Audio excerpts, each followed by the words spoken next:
Hello, everyone. Welcome to MACSMIN 2025.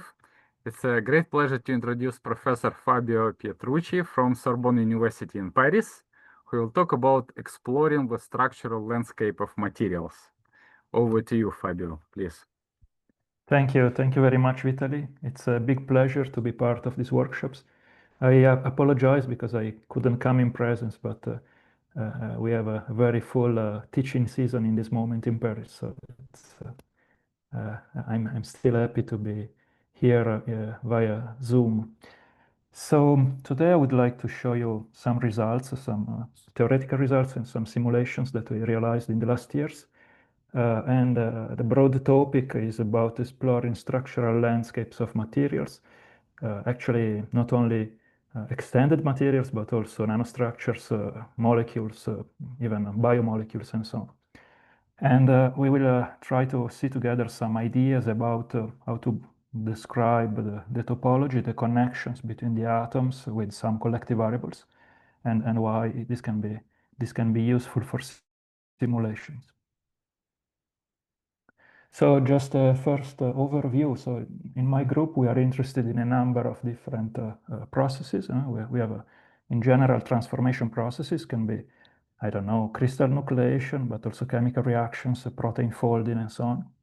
And from a theoretician viewpoint, this phenomena can be described in a sort of unified way by considering that the underlying physical laws are the same. So we have atoms interacting via some Hamiltonian, and we study the dynamics, and then we want to find the common, if you want, the common framework, the common theoretical framework for all these phenomena.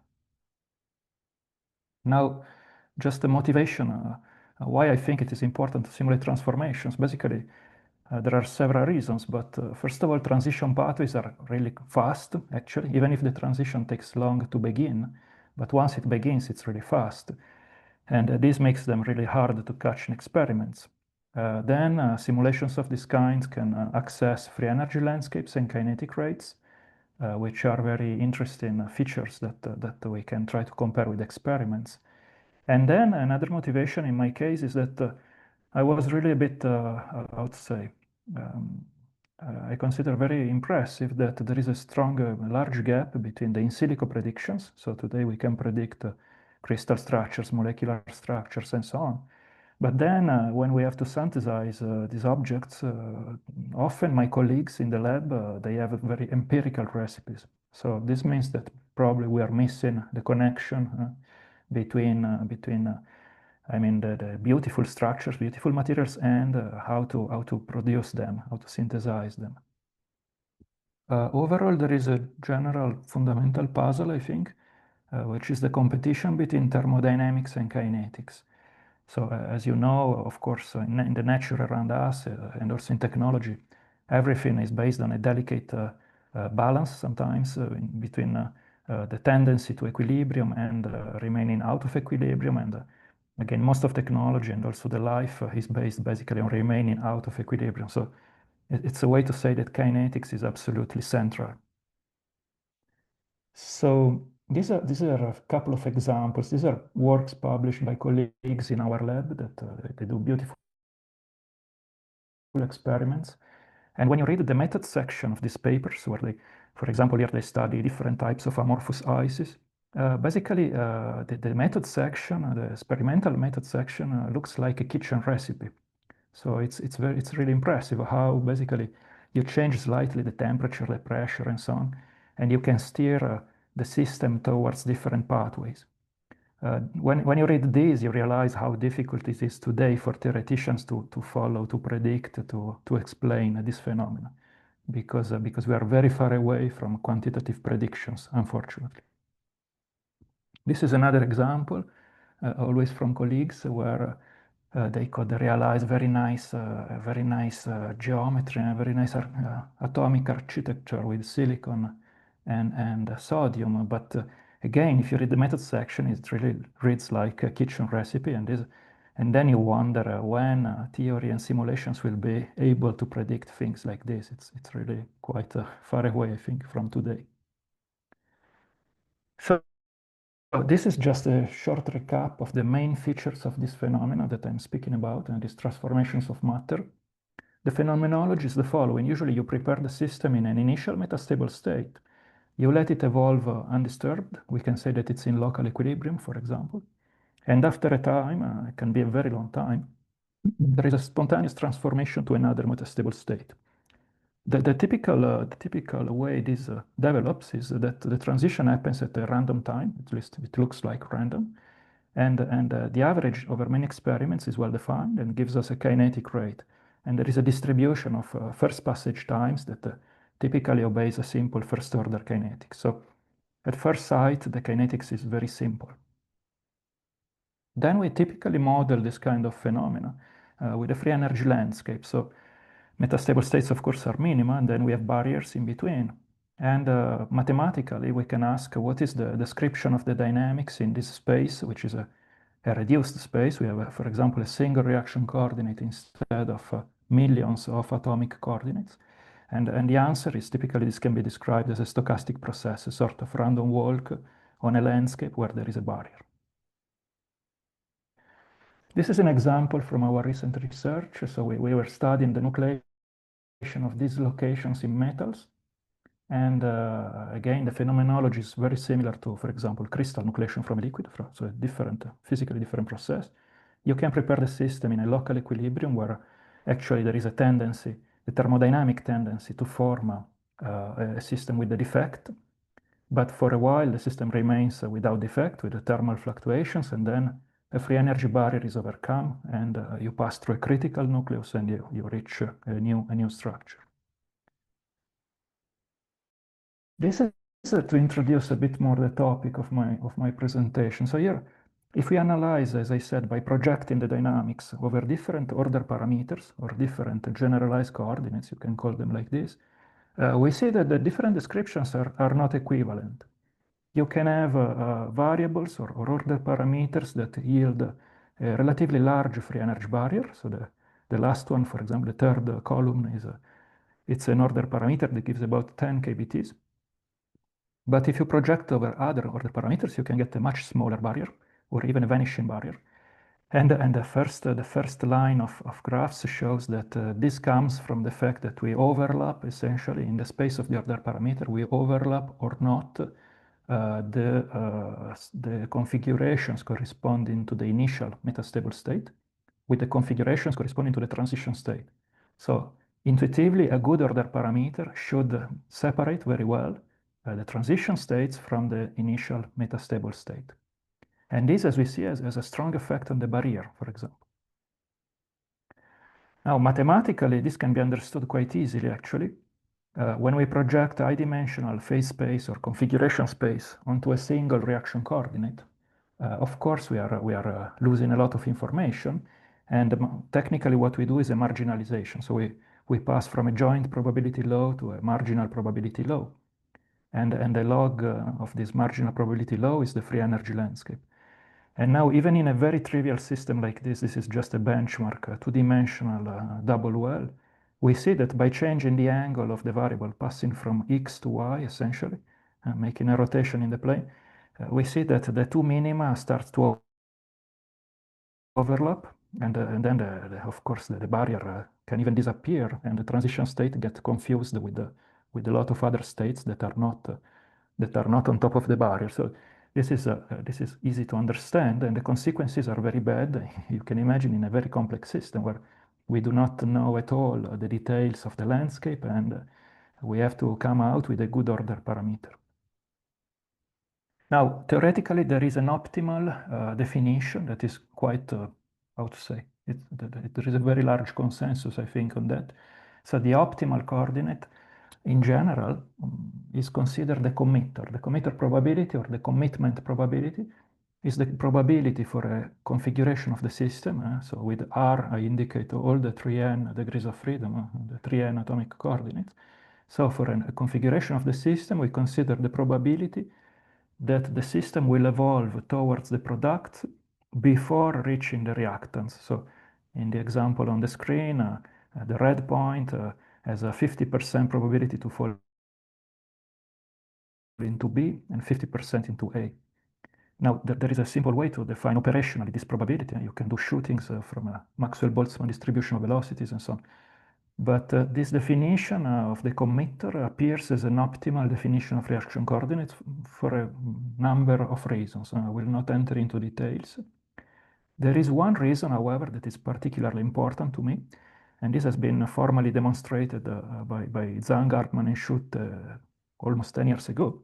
And the reason is that the committer is the end point, if you want, of a variational principle that tells us that the best reaction coordinate gives the slowest projected dynamics. So the rate of the transition is minimal if you take the committer as your order parameter.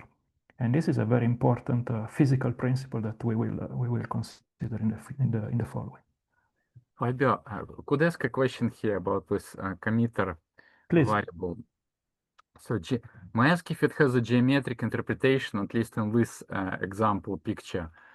Is it the length or distance along a path between these two local minima, or is it related at least? Can it be interpreted geometrically? In this simple case that I show, it can be understood from the if you want, the isolines of the free energy landscape. Okay. If we take the committer,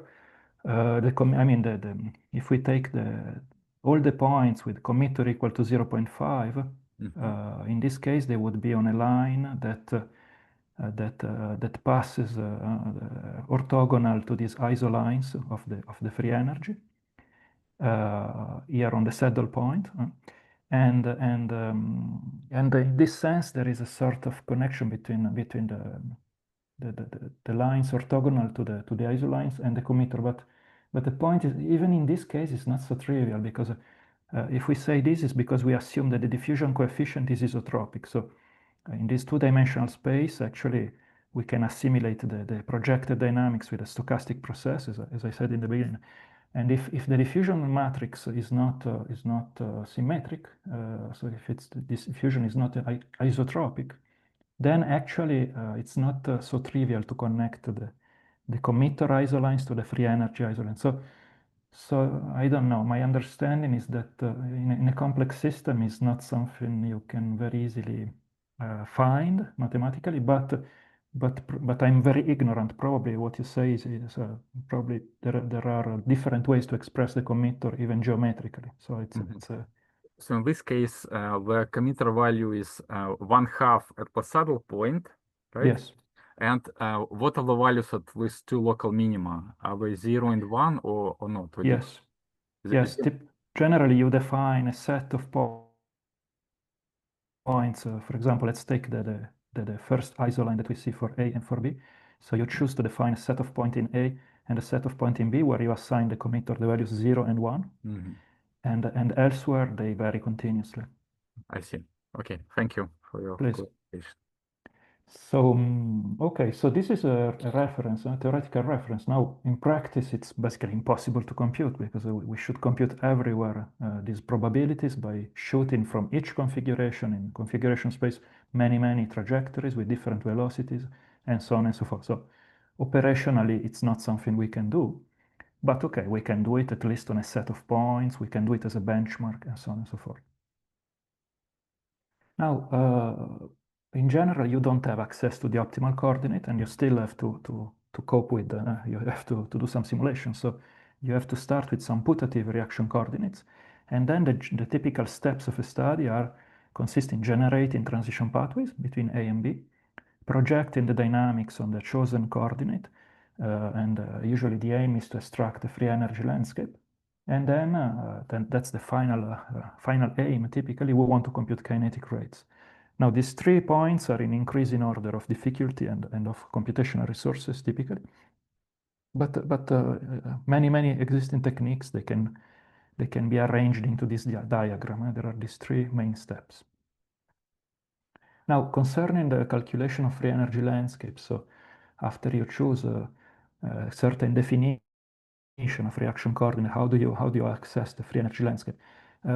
Since the beginning, I'm speaking of activated processes with an important free energy barrier. So you cannot just do brute force simulations and estimate the free energies minus the logarithm of the equilibrium distribution. In general, you have to play some tricks. So these are two examples that are quite popular, metadynamics and umbrella sampling. In this kind of techniques, without entering into details, but in general, you supplement the system and the dynamics of the system with an extra force, which is not the natural force coming from atomic interactions. It's an artificial bias. And this artificial bias is constructed in a smart way in order to accelerate barrier crossing. So in metadynamics, you iteratively fill the local minima by depositing, so to speak, repulsive Gaussians, repulsive potentials in the Gaussian shape. And if you do it regularly across the trajectory, this blue bias potential tends to fill the minima and to allow crossing the barriers. In umbrella sampling, you do another technique. You have another approach which is not time dependent, but you put a static bias potential, which is in the shape of a parabola typically. And you do many replicas of your system, and in each replica you bias at a certain location of the reaction coordinate, and in this way, essentially you can sample more or less uniformly in the space of the reaction coordinate without being hampered by the barriers. This is in a very short, in a nutshell, a very short description. So these techniques are more or less well understood today. Most of them are about 20 years old now. Umbrella sampling is older. And in all of them, the key point always is the choice of the reaction coordinate. For the same reasons that I said before, different choices of the order parameter lead to different results, and also the convergence can be, the convergence of the free energy landscape can be more or less problematic depending on the choice. So I will not now enter into details, but you can have all sorts of pathological behaviors depending on the choice of the coordinate and the specific features of your system. So there are a number, of course, of relaxation timescales in your system that typically you don't know in advance, and it's really very complicated a priori to study a complex system with these methods. If you have intuition, often you can find good order parameters, and perhaps you can get very good results, but it's not at all an exact science, okay? Now, here we come to the topological, so to speak, I don't know if it's really a rigorous term, but the proposal of coordinates based on the topology of the network of atoms. Basically, here we are at the level of intuition and heuristics. Don't expect from me demonstrations or theorems, because I'm really not the right person. Here I show how we tried to borrow some concepts from graph theory to try to explore efficiently the landscapes of structures of materials and so on. So of course there are many famous applications of graph theory. Here on the screen there are some of them. Some are also applications to condensed matter, like carbon structures, like proteins and so on. And our viewpoint is very simple. Our viewpoint is that if you take different systems like nanoparticles, proteins, a liquid, and you look at them instead of from the viewpoint of Cartesian coordinates, you look at them from the viewpoint of adjacency matrices, then you have a unified representation for all these systems. And the adjacency matrix, in our case, is a matrix containing essentially the distance between the atoms, but rather than using the distance, we prefer to filter this number through a switching function, a sort of Fermi-Dirac or something like that, so that we have a number close to 1 when the atoms are connected, and a number close to 0 when they are far away. That's the idea. You can have a real number. You don't need to use a binary representation. And you are not forced to consider only strong covalent bonds. You can also include, for example, hydrogen bonds in water. Why not? So you have a lot of freedom, essentially, in defining the range of the switching function. Now, once you have this unified way of looking at matter through these matrices, the next step that we are interested in is to use this representation to simulate the dynamics. Many people try to use these kind of representations to make catalogs, to make databases of structures, but our interest is really the transformation process. So this is, as I just already said, how we construct these matrices.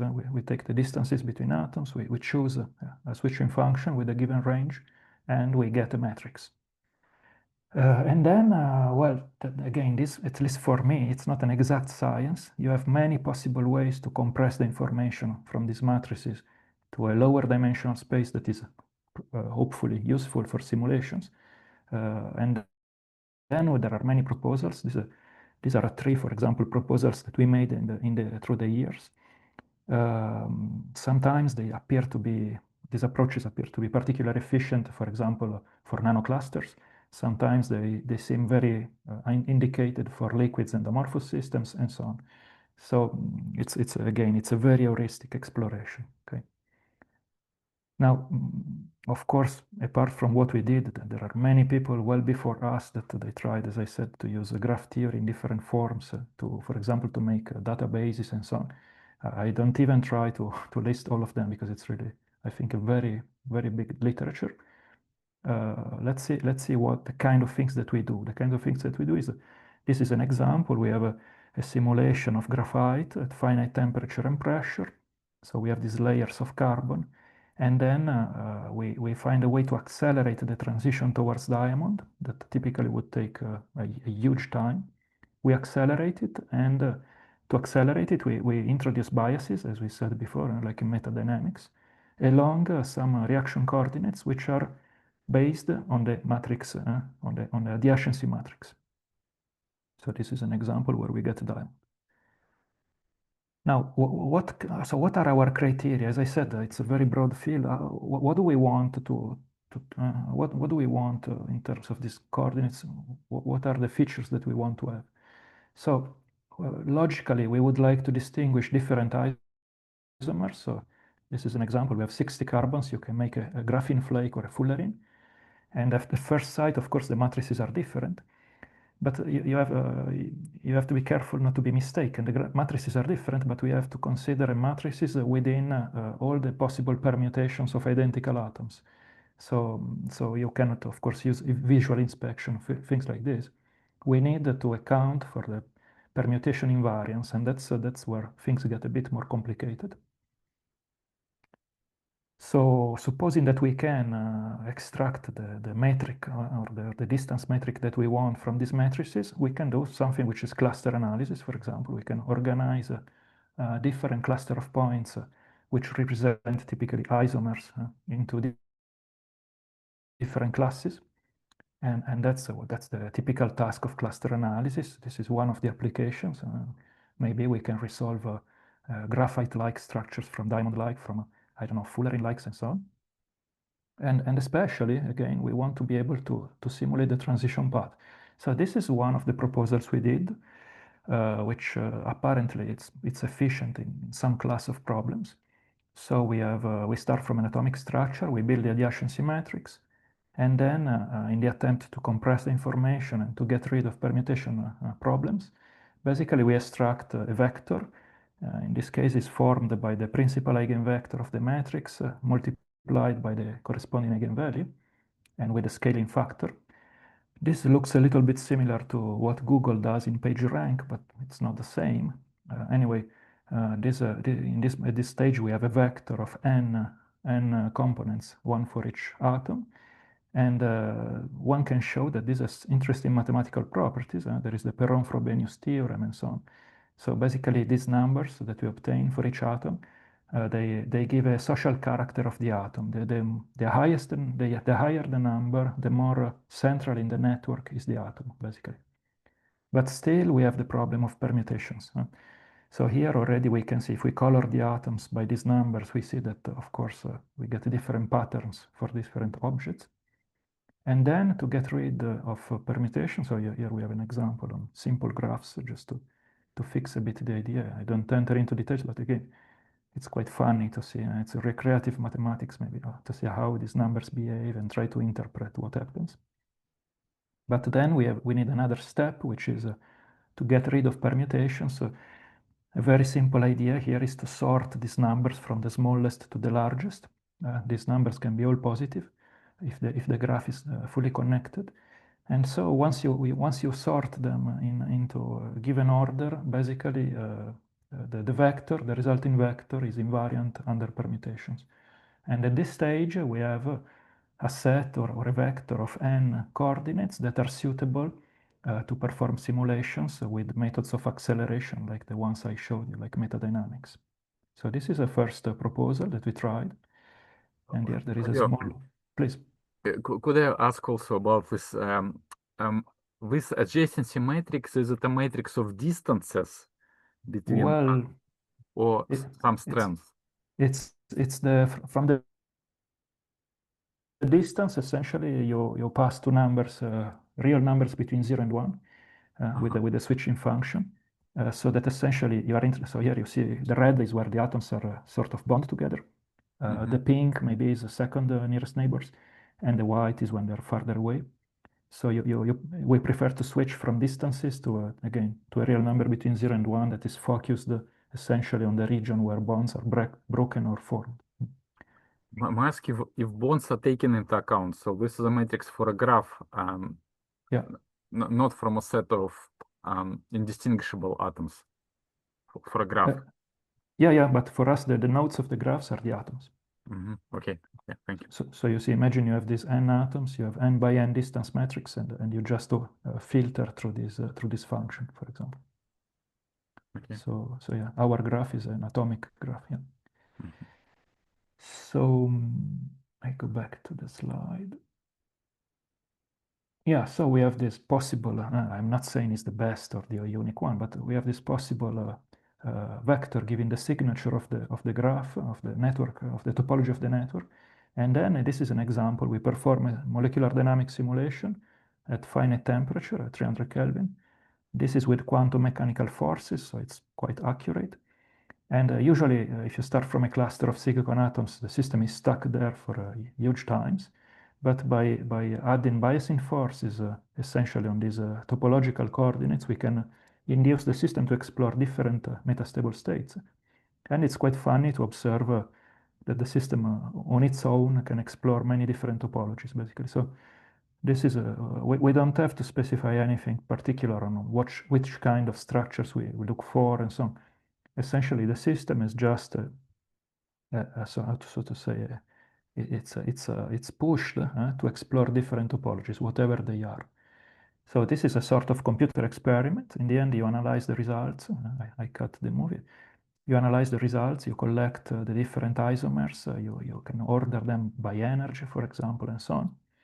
And you compare the results with other methods like genetic algorithms or simulated annealing. There are different ways, of course, to attempt global optimization problems.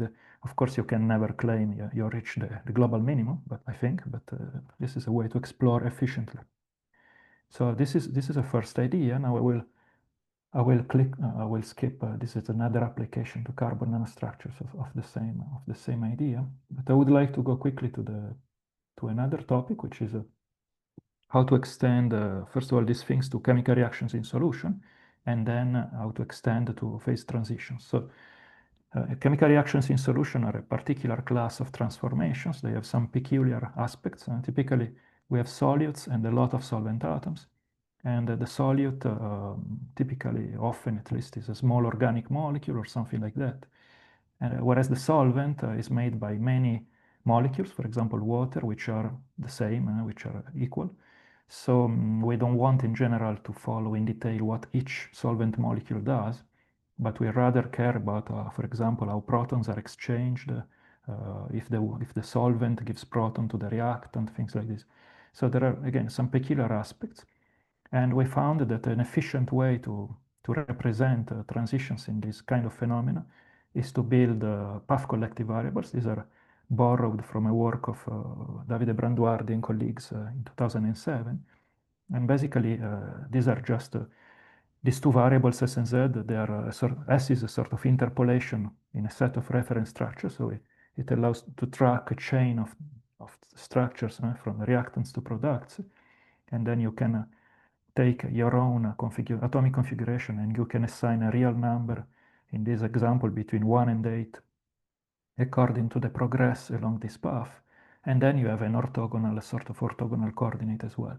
So we take the same idea, but we apply it to chemical reactions in solution by proposing a metric, because in this expression you need a metric to compare the configuration at time t with the reference configuration number k.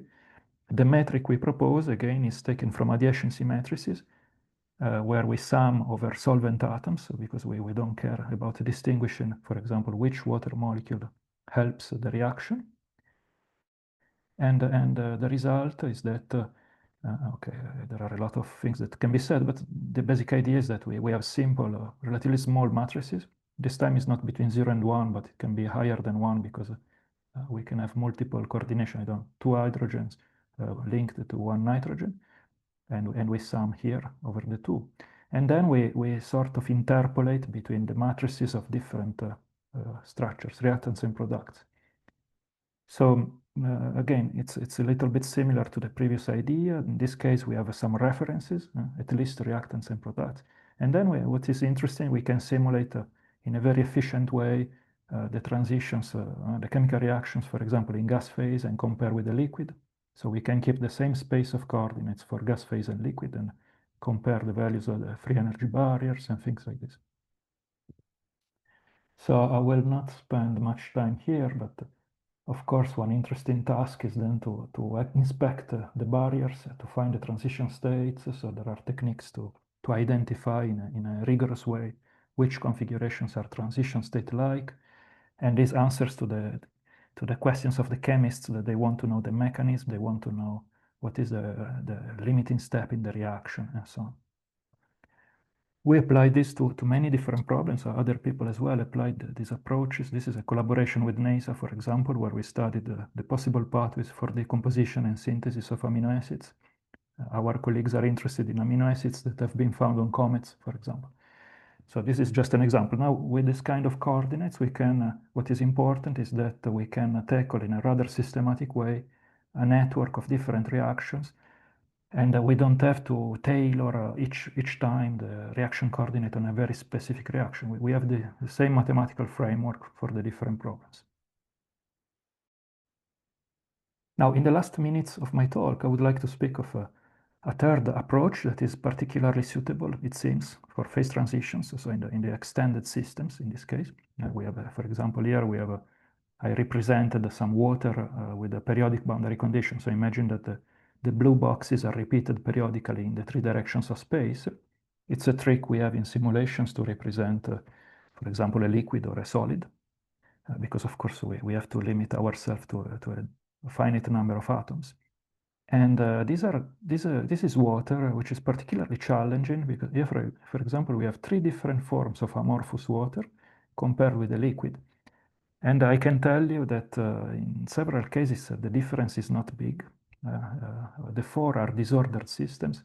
In several cases, they have a similar coordination number, a similar density.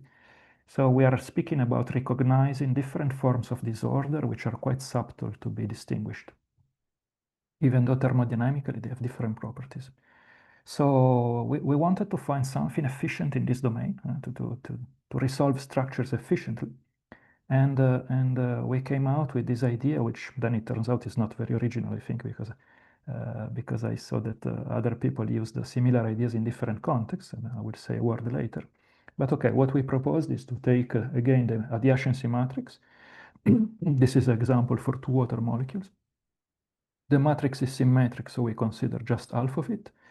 And then we just arrange the elements of the matrix in a vector, keeping into account that different chemical species should be taken separately. So this is the oxygen-oxygen, the red.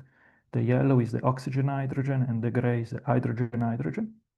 And then to get rid, as usual, of permutation problems, permutation symmetry, I mean, to implement permutation symmetry, basically we sort for each group, we sort the numbers in ascending order. This we call the permutation invariant vector, but essentially it's a sorted list of distances. And the idea is that now you assign a vector to each atomic configuration, even in a very complicated system. And you use these vectors as a basis to resolve different structures. So you want to compute a distance. No, I didn't write it, but okay. We just take the Euclidean distance between vectors, and we try to see if it's helpful. That's the idea, very, very heuristically. So this is what encouraged us at the time when we did it. If you take many structures of each class of these objects, many structures because you can run molecular dynamics at finite temperature, you can sample many configurations, but imagine you have, I don't know, 100 structures of each of the 4 classes, and then you compute the distance between each pair of structures that you have. What you expect or what you hope is that structures belonging to the same class should have a small distance, and structures belonging to different classes should have a large distance, and that's what we obtain. So we have a gap between same class structures and different class structures. So this means that this metric, at least in this system, is able to efficiently perform clustering and blindly identify to which class belongs each structure. So thanks to Vitali and also to Andrew Ferguson, then I was pointed to several works in the literature that unfortunately I didn't know, where people showed rigorously whether metrics like these are really able to resolve everything or not, and the answer is not. There are exceptions. There is also a work, a paper by Bartok and Chani, where they discuss this issue in the context of machine learning potentials. I mean, metrics for machine learning potentials. So this metric is not able to resolve all possible configurations. My point of view is that what is important in my field is that I can resolve the configurations that are really physically, I mean, belonging to different phases. For example, I'm happy actually if 2 configurations that are both liquid water are not well resolved. What would be bad for me is if liquid versus, for example, amorphous water are not resolved. So for me, the question is not just mathematics, whether it's a perfect metric or not. The question is which kind of problems I can encounter if I use this metric in the kind of simulations that I showed. And then there are better mathematical descriptors. I think Vital is really the expert in this. And this is his work, where you can define descriptors, which maybe are a bit more expensive to compute, but they have no false negatives. So again, this is very empirical, what we did. And we tested also on a series of transitions, and these are transition pathways between crystalline ice and high-density amorphous ice and so on. And we see that typically the evolution, the structural evolution, is well represented in this space. So then of course, we tried to apply this like before to enhance sampling, so to simulations where we accelerate the sampling by supplying a bias force, like in metadynamics. And there we could find that with this approach, it's possible to do simulations which are considered very difficult, which are the simulations where you try to crystallize liquid water. So crystallizing liquid water with a reasonably accurate potential, interatomic potential, it's considered difficult. And in this work, we could perform all the transitions that are indicated here, so between ordered and disordered water forms.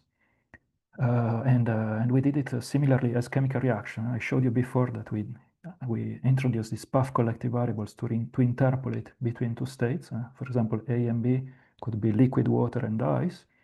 And the key ingredient, again, is the metric, which is indicated by the distance metric that allows to assign a distance between configurations. So in this case, we use this distance, Euclidean distance between permutation invariant vectors. A nice thing of this representation, and then I will finish soon, a nice thing of this representation is that even though you target a given result, for example, you start from liquid and you target ice, you allow a certain freedom to the system with this bidimensional space. And you are, in almost always, you discover new structures. You discover new metastable states that you didn't know in advance. They can be an intermediate on the pathway. They can be different phases. So I think this is an interesting aspect. We want to guide the exploration, but we don't want to prevent the system to do what is kinetically, easier for the system. Okay, I will skip the details, but this is to show that we also reconstructed free energy landscapes and so on for this kind of process. We applied this also to heterogeneous ice nucleation in collaboration with the Michaelides in UK.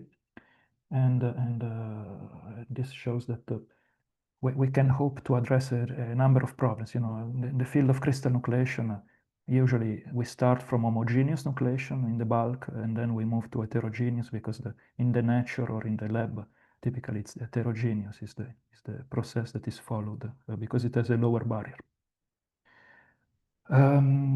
Okay, I think basically I'm finished with the main things I wanted to say. Just a word, but I will not show the slides because it will take too long. But if you are curious, of course, I will be happy to answer your questions. Recently, we moved to a different approach. So instead of trying to design order parameters that are based on the topology of the network of the atoms, and that, as I said, are quite empirical in the sense we try some formulations, but we don't have a rigorous foundation for it. It's a little bit empirical. Now we are starting to use rigorous physical principles. As I said before, there is this variational principle, for example, that states that among all possible order parameters, the committer is the one that gives the minimal rate for the process, and that's what we are using now. We are developing machine learning tools to automatically find the optimal order parameter in the sense of the variable that minimizes the kinetics and the rate of the projected process, projecting from high-dimensional space to the order parameter. So this is just to say what is our current research interest. I will skip this slide, but you will have them in the. I will make them available. So if you are curious, you can check them. So I just like to thank my collaborators. So there are the young people who really did the hard work, of course, and some of them, they are working with me at Sorbonne. Some of them, they left for other places already. And then the senior collaborators, in particular Wanda Andreoni, Roman Martoniak, Arthur Franz Lanor, with whom I developed the main, or at least some of the things that I showed in this talk. And I would like to thank you for your attention. Thank you very much, Fabio, for your inspiring presentation. Let me stop recording.